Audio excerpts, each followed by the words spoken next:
Welcome to George Brown College Continuing Education. My name is Chef Frank Tony Guzzo, and today we're going to be having a knife skills workshop.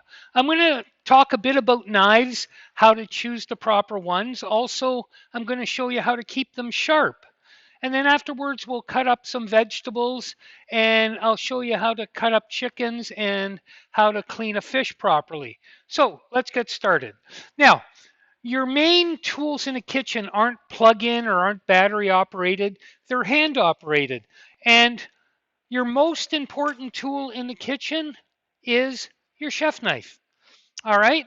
Now, French knife, chef knife, same word. Now, this is a knife. It's not that expensive. This is also a French knife that is fairly expensive. Which one do you choose? It's up to you. Both of them do the job if the knife is sharp. You'll see that I'll give you a bit of pointers on how to choose a knife. Obviously, it's great if you can buy these very expensive knives that'll last you a lifetime, but you'll see that in the industry, most chefs do use these knives here that are economical. I don't want to say cheap because they're not cheap. They do the job. The difference is in the steel.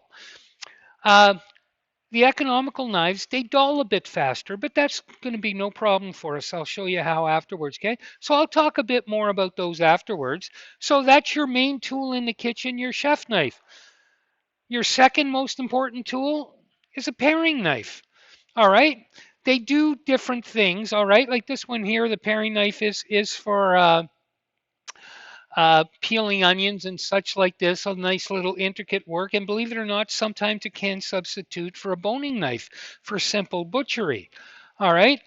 Talking about that, we have the boning knife. Now, this boning knife, you'll see that you can take apart a whole side of an animal, or you can like hold it like that. So, you can really get into it. Some people hold it like that, like when you're really going around the bones, or you hold it like a scalpel, very finesse work. All right, so that's a very important knife. Now, this knife here looks like a boning knife, but it's not. It's actually for fish filleting. And the difference is you'll see that with the boning knife, a very firm blade. All right, it has to be nice and strong to get around the bones and all that. Whereas a fish filleting knife, look how flexible it is. All right, this will just slide over the body of the fish. I'll show you that afterwards.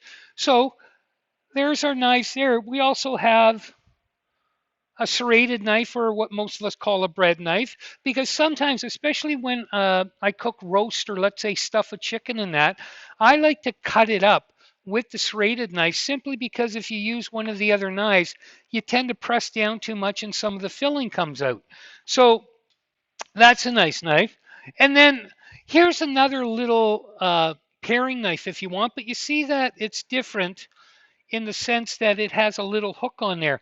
That's so that you can turn vegetables. I'll show you that afterwards. All right. So that's your main tools in the kitchen. Another very important piece of equipment is your steel. All right. You'll see that the steel helps keep your knife sharp. I'll show you and I'll explain that afterwards. So with your most important knife in the kitchen, the French knife, you'll see that this one here, all right, this part here that goes into the handle that you can see here, this is called a tang, all right, Tang. You'll see that this is called a full tang. This one here, you can't really see it, but that's okay. You'll see that it's just a styling in that. If you are going to buy one that has the rivets and it does have the tang, hold it in your hand, especially if you're paying a lot of money for these. Hold it in your hand, move it around, make sure it feels comfortable, make sure everything is polished nicely.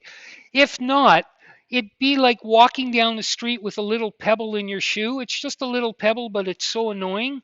So make sure it's nice and flush.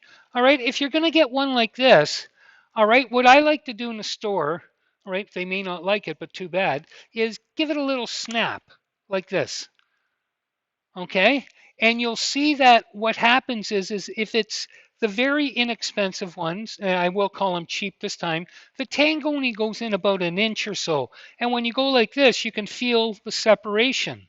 So we want to deal with that.